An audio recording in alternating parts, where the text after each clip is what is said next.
Hi guys, Kadrian here, the Sax Habit Coach, bringing you the best tips, tools, and ideas to help you as a beginner saxophone player develop the practice habits and routines to master your saxophone faster.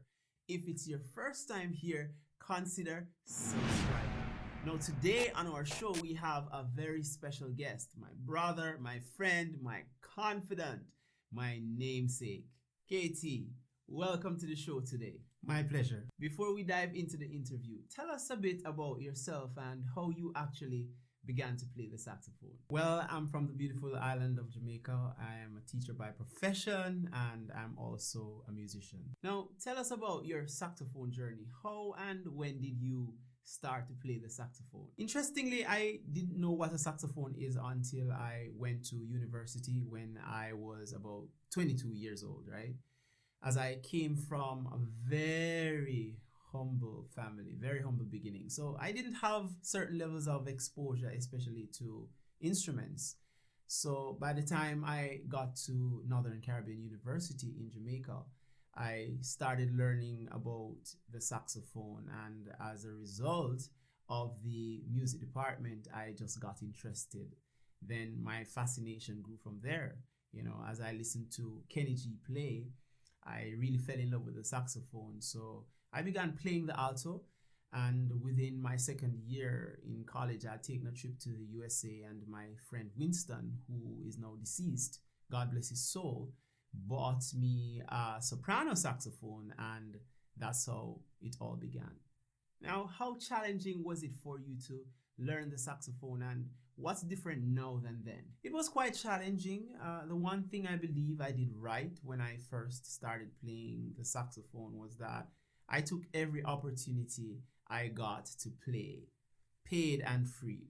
A lot of the times it was for free. Also, I was never afraid or shy, but like any beginner, I didn't always sound good, but I kept on working on it, although in a haphazard way. So, what do you mean by in a haphazard way?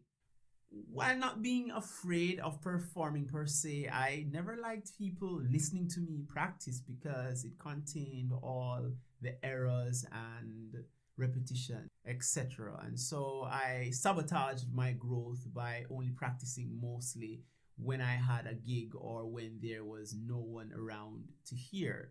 That led to very slow and inconsistent growth. And another key factor was that I was never taught how to practice, even though I eventually became part of the music department at the university. So I know it's a common practice for people to loosely use the word talent when a performer gets good or is getting good, right?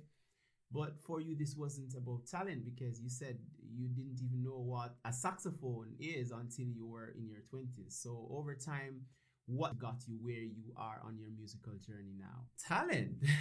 I wouldn't throw the word altogether. The problem is that what most people classify as talent is really about hard work, discipline, and consistency. You know, first I set goals, and I'm a very persistent guy, and I show up for myself every day, no matter what. So developing the consistent habit of practice on my sax has really catapulted my playing over the last 2 years, more than 100% more than what I did previously. Before we wrap things up, Katie, what are 3 skill sets you would advise beginners not to focus on and what they should focus on initially as sax players beginning their journey? First thing I say is improvisation, licks, and trying to play altissimo. I see so many beginners making the mistake when they just start to learn the saxophone. They want to know how to improvise, but I believe it's all an ego thing, you know. Now, in order to properly improvise, good technique is a necessity. Knowing one's scales and chords must be solid under one's fingers, and licks will never and can never sound good on the saxophone if the player does not, one, have a good feel of rhythm and timing and has a very good sound on the horn to begin with. And then altissimo. Most beginners try to play altissimo, and those are just squeaks and squawks. And if I may inject a sax fact here, Charlie Parker, one of the greatest saxophonists that ever lived, rarely played altissimo notes over his entire career. And so I like to refer to improvisation licks and altissimo as the icing on a cake, right? A great baker masters baking the batter and a delicious cake before making the icing. You see what I mean? And we always focus on eating the cake and a little of the icing that tops it off. No different with playing music per se on the saxophone. You know, it would be unbearable listening to a saxophonist playing altissimo or improvising for an entire musical piece without playing a clear melodic line that the listeners can connect with and really appreciate.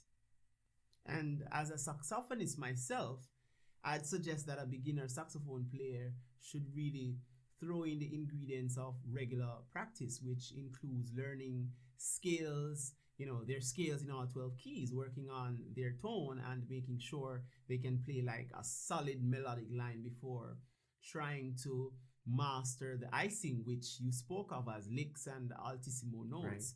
Right. Again, thank you, Katie. And that's all for today on the show, guys. Remember to always push play until something happens.